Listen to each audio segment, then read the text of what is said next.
방송통신위원회 TV조선 재승인 심사 조작 관련 방통위 국장 구속은 무엇을 의미하는 것입니까?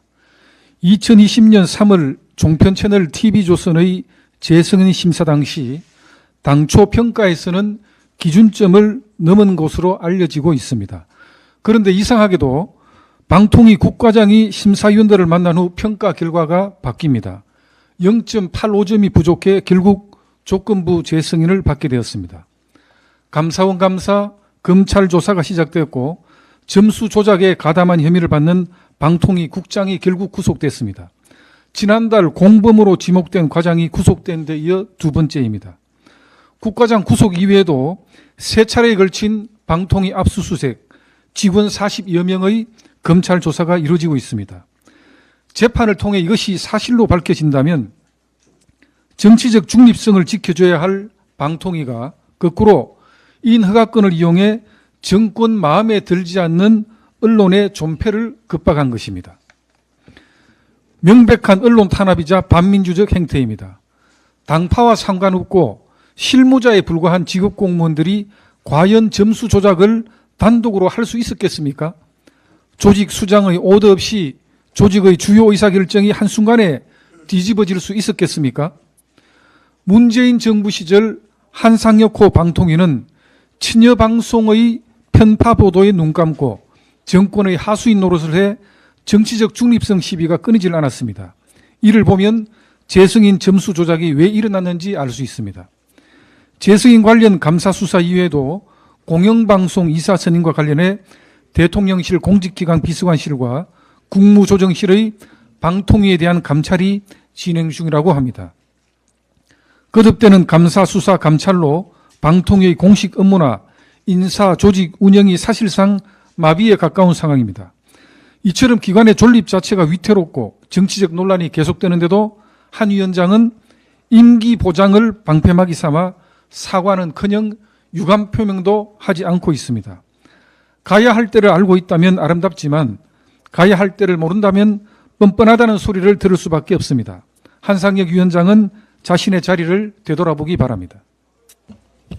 민주당이 지난 토요일 어떠한 명분도 어떠한 정당성도 없는 윤석열 정부 규탄 장애 집회를 기어이 강행했습니다. 날이 갈수록 이성을 잃어가고 있는 제1야당의 독선적 모습에 민주당을 향한 국민들의 민심은 멀어져만 가고 있습니다. 눈과 귀를 다진 채 국민들의 생각과 정반대의 방향으로 나가고 있는 민주당의 모습에 안타까울 따름입니다.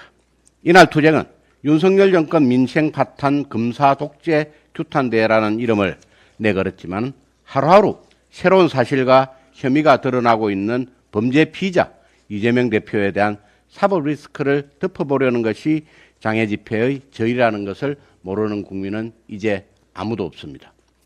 국민의 동의와 지지 없이 17개 시도당 지역위원회에 사실상 인원동원령을 내려 민주당 지지층만을 결집시킨 채 진행된 이번 집회에서 이재명 대표는 윤석열 검사 독재 정권에 경고한다. 이재명은 짓밟아도 민생을 짓밟지 말라면서 상대를 죽이려는 정치 보복에 국가 역량을 낭비하는 바람에 대한민국의 민주주의가 추락했다라며 또다시 이재명식 선동을 일삼았습니다. 앞서 검찰 소환 조사가 대선 패배의 대가라는 등 도무지 이해할 수 없는 발언을 연이어 내뱉고 있는 이재명 대표에게 묻고 싶습니다.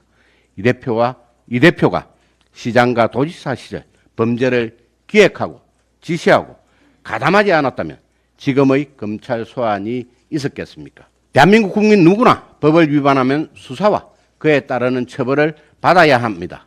지금까지 보도되고 알려진 여러 정황과 정언들만 놓고 보더라도 이 대표의 범죄 연루는 설명하고도 남을 상황에서 검찰이 다수의 증거와 법리를 토대로 국민의 명령에 따라서 범죄 피의자를 조사하는 것이 이재명을 짓밟는 것이라는 이 대표의 발언은 국민적 공감을 얻기 부족해 보입니다. 또한 민생을 짓밟지 말라라는 말도 가당치 않습니다. 난방비 폭탄, 고금리, 고물가로 민생을 민생이 피폐하게 되었는데도 방조한 정권이 문재인 정권 아니었습니까? 이쯤 되면 대장동 위례 신도시 개발 특혜, 성남FC 불법 후원금 사건, 대북 불법 송금 사건 등의 혐의로부터 이재명 대표를 구하기 위해 민주당이 이재명 수호를 위한 장애 집회 카드까지 꺼내들었다는 것은 민주당 스스로도 이 대표의 불법 행위를 인정하고 있는 것이라고 봐도 과언이 아닐 것입니다. 무엇보다 거대 야당이 이재명 개인 한 명을 위해 장애 투쟁에 돌입한다는 것 자체가 국민들이 보유하신 책무와 책임을 거스르는 행태이자 실익도 없는 구태라는 사실을 민주당이 인식하길 바랍니다. 거대 야당의 이런 구태적 모습을 납득할 수 있는 국민들은 없습니다. 민주당은 부디 각성하고 진정한 민생 논의의 장으로 돌아오십시오. 지난 금요일 조국 전 법무부 장관 사건의 판결이 있었습니다. 너무나 많이 늦었지만 사필 규정입니다. 자녀 입시 비리와 청와대 감찰 무마 혐의 등으로 재판에 넘겨진 지 3년 2개월 만에 1심 판결이 나온 것은 매우 유감입니다. 판결이 난 후 내가 조국이다라고 외치던 민주당 의원들은 대체 어디로 모두 사라졌습니까? 민주당은 그간의 조국 감싸기에 대해 아무런 진지한 반성도 사과도 없고 그저 묵묵부답일 뿐입니다. 조국 사태는 우리 사회 공정과 정의에 대한 근본적인 의문을 갖게 했고 청년들과 온 국민들의 분노가 들불처럼 일어났음에도 당시 민주당은 반성은커녕 부정부패를 비호하고 두둔하게 바빴습니다. 이런 와중에 민주당은 또 대대적인 집회를 벌이고 있습니다. 169석의 거대 야당이 거리로 나선 것은 전례가 없는 일입니다. 바로 조국 시즌2 이재명 지키기에 올인하고 있는 것입니다. 공정과 정의의 가치를 훼손한 조국 지키기가 결국 정권 교체로 이어졌듯 까도 양파처럼 여러 혐의가 나오는 이재명 지키기는 결국 엄정한 국민들의 심판을 받을 것입니다. 민생을 외치면서 장외 집회로 정작 토요일 광화문 교통 대혼란을 자초한 민주당. 바로 이것이 민주당의 민낯입니다. 이상입니다. 김건희 특검의 민주당 장외 집회를 보고 제가 이제 김건희 특검에 대한 방점을 찍으려고 합니다. 이 사진을 좀 봐주십시오. 박범계 민주당 의원입니다. 민주당의 검찰 독재 정치 탄압 대책위원회 상임위원장입니다. 지난 1일 국회에서 김건희 주가 조작 특검을 수용하라라며 피켓을 들고 1인 시위를 했습니다. 이 피켓을 보십시오. 정말 뻔뻔하고 파렴치합니다. 왜냐고요? 제가 싹 조사했습니다. 그가 누구였습니까? 추미애 장관 후임 법무부 장관이었습니다. 김호수 검찰총장, 이성윤 서울중앙지검장, 그 후임인 이정수 서울중앙지검장 등과 함께 김건희 여사의 도이치모터스 주가 조작 의혹을 탈탈 털었던 사실상의 김건희 수사의 우두머리였습니다.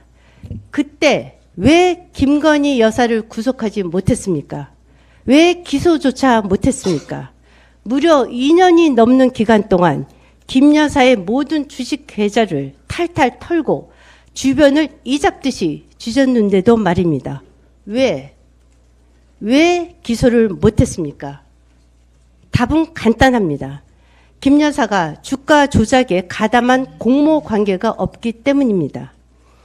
검찰은 도이치모터스 권오수 회장 등 9명만을 기소했고 오는 2월 10일 1심 선고를 앞두고 있습니다. 그런데 문재인 검찰이 왜 김건희 여사만 딱 빼고 기소했을까요? 이상하지 않습니까? 애초 윤석열, 김건희 부부를 잡겠다고 시작한 수사인데 말입니다. 김 여사는 계좌를 빌려준 91명 중 1명이고 민주당 논리대로라면 91명 모두를 소환했거나 기소했어야 합니다. 그런데 못했습니다.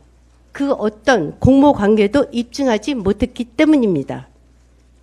혐의가 없어서 기소도 못하고 이제 와서 민주주의 후퇴, 검찰 독재를 운운하며 이분은 1인 피켓 시위를 하니 이 얼마나 코미디입니까? 수사 내용을 누구보다 잘 아는 박범계 의원 아닙니까? 또한 장애투쟁을 하며 김건희 특검을 외치는 민주당과 이재명 대표에게도 묻습니다. 김건희 특검이 아니라 추미애, 박범계, 김호수, 이성윤, 이정수 등에게 물어보십시오. 왜 서슬퍼런 권력을 쥐고도 기소조차 못했는지 말입니까? 이재명 대표는 추 장관은 누나라고 부른다고 합니다. 그럼 누나에게 물어보십시오. 왜 기소를 못했는지. 분풀이는 그들에게 하십시오. 더 이상 국민을 속이지 마십시오. 제가 좀 자세히 말씀드리겠습니다. 2019년 8월 27일 윤석열 검찰 특수부는 조국 장관 후보자에 대한 압수수색에 나섭니다. 결국 조국은 10월 14일 장관직을 사퇴합니다. 이때부터 문 정권은 윤 총장을 배신자로 낙인 찍으며 권력의 복수를 시작합니다. 2020년 1월 2일 추미애 법무부 장관이 임명됩니다. 그 자리에서 문 대통령은 법무부 장관이 검찰 사무의 최종 감독자라고 대놓고 말합니다. 보복하라는 것입니다. 임명 직후인 2020년 1월 8일 추 장관은 검사장급 간부 32명에 대한 보복 인사를 단행합니다. 모두 윤 총장의 측근입니다. 조국 일가에 대한 수사를 담당하던 검사들의 옷을 모두 벗겼습니다. 1월 23일엔 주요 간부와 평검사 총 759명을 대규모 전보합니다. 추 장관은 이를 문책성 인사라고 당당하게 말했습니다. 기존의 검찰 조직은 완전히 와해되었습니다. 친문 성향의 인사들이 요직에 앉고 본격적으로 윤석열 죽이기에 나섭니다. 추 장관은 직접 수사 지휘권까지 발동하면서 2020년 3월 말부터 7월 말까지 검언 유착을 빌미로 윤석열 최측근들을 모두 수사합니다. 증거가 없어 수사가 흐지부지 되자 8월에는 검찰 간부 26명에 대해 또다시 인사를 단행합니다. 아예 윤석열 검찰총장을 측근에서 보좌해야만 할 검찰청 차장과 검사장급 부장 라인까지 추미애 라인으로 교체합니다. 윤 총장의 팔다리를 모두 자른 것입니다. 윤 총장은 고립됩니다. 2020년 10월엔 두 번째 수사 지휘권까지 행사합니다. 헌정사상 세 번째의 발동입니다. 윤 총장 및 가족들에 대한 총 5건의 사건에 대해 검찰총장이 수사에 관여하지 못하게 하기 위한 조치였습니다. 그중 하나가 바로 도이치모터스 주가 조작 의혹입니다. 이렇게 표적 수사가 시작된 것입니다. 또한 윤 총장에 대한 4건의 감찰까지 지시합니다. 11월 24일엔 검찰총장의 직무를 정지하고 징계를 청구합니다. 현직 검찰총장에 대한 직무 배제 명령은 초유의 일입니다. 징계위원회도 열겠다고 했습니다. 사실상 해임 요청 수순이었습니다. 민주당은 한술 더 떠 윤 총장에 대한 국정조사까지 주장했습니다. 결국 윤 총장은 추 장관을 상대로 직무정지 처분 집행정지를 냈고 업무 복귀엔 성공했습니다. 그러나 검찰총장직을 사퇴하게 됩니다. 이게 바로 오늘날 윤석열 대통령을 탄생시킨 셈이 되었으니 이 얼마나 역사의 아이러니 아닙니까? 도이치모터스 주가 조작 사건은 민주당 최강욱 의원이 고발했고 추미애 장관이 이성윤 중앙지검장에게 지시해 형사 6부의 검사 대부분을 해당 수사에 투입한 사건입니다. 그렇게 수사가 진행되었지만 김 여사에 대한 혐의가 나오지 않자 후임인 이정수 서울중앙지검장이 2021년 7월엔 금융수사 전문인 박기태, 한문혁 부부장 검사까지 배치해 총력을 기울여 수사했습니다. 심지어 별건 수사까지 이루어졌습니다. 그렇게 털었지만 대선을 석 달 앞둔 2021년 12월 3일 날 주가 조작 선수들이 구속되면서 김건희 여사는 무혐의 처리가 된 것입니다. 공모 증거가 나오지 않았기 때문입니다. 당시 수사팀은 무혐의로 결론을 보고했지만 대표적 친문 검사인 김태훈 4차장 검사만 반대했습니다. 그리고 더 황당한 사실까지 제가 알려드리겠습니다. 친문 성향 수사팀은 11월 23일 김 여사에게 유리한 증거인 바로 2010년 11월 23일입니다. 김 여사에게 유리한 증거인 한국거래소의 심리 분석 및 금강원의 조사 내역을 의뢰했고 이 자료를 강제 수사를 통해 입수했음에도 불구하고 그동안 발표하고 있지 않다가 2022년 12월 9일에야 되어서 제출한 것이 뒤늦게 확인되었습니다. 불과 2달 전입니다. 윤석열 대통령이 당선되고도 7개월 만에 제출된 것입니다. 이게 바로 문재인 정권이 한 짓입니다. 당시 심리부 분석 자료에는 관여율 미미, 고가 매수 호가, 통정성 매매 등 유효할 만한 혐의점이 발견되지 않았으며 재반 관여율이 금감원 통보 기준에 미달하기 때문에 무혐의라고 되어 있습니다. 기가 막힐 지경 아닙니까? 박범계 의원님, 제발 그만두십시오. 부끄럽지도 않습니까? 이재명 대표님, 같은 당에 박범계 의원께 물어보십시오. 왜 기소를 못했는지. 뻔뻔하기가 그지 없습니다. 이제 김건희 여사 특검 방점을 찍어 주십시오. 안녕하십니까. 비대위원 김종혁입니다. 민주당이 지난 주말 서울 도심 한복판에서 2만여 명을 끌어모아 기어이 장외 집회를 열었습니다. 오늘은 의원총회를 열어 이상민 행안부 장관에 대한 탄핵을 다시 논의한다고 합니다. 2020년 조국 전 장관에 대한 검찰 수사가 시작되자 지지자들이 서초동 검찰 청사로 몰려가 조국은 무죄다, 정경심 사랑해요를 외치던 장면이 떠오릅니다.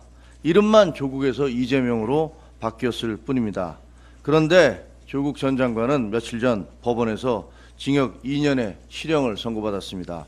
정경심 교수는 이미 지난해 대법원에서 징역 4년형이 확정된 바 있습니다. 광우병 시위, 한미 FTA 반대 시위, 조국 지지 시위에서 확인됐듯이 선동 정치는 민주당의 DNA입니다. 하지만 진실은 길거리가 아니라 결국 법정에서 밝혀질 것입니다. 쌍방울 김성태 전 회장이 검찰에서 진술을 시작했다는 언론 보도가 나옵니다. 검찰 수사가 실체적 진실에 접근해 갈수록 민주당의 선동과 아우성은 기승을 부릴 겁니다. 그래도 조국과 광우병과 한미 FTA 때처럼 진실은 밝혀지고야 말 것입니다. 민주당의 선동 정치가 종말을 향해 가고 있습니다. 이상입니다.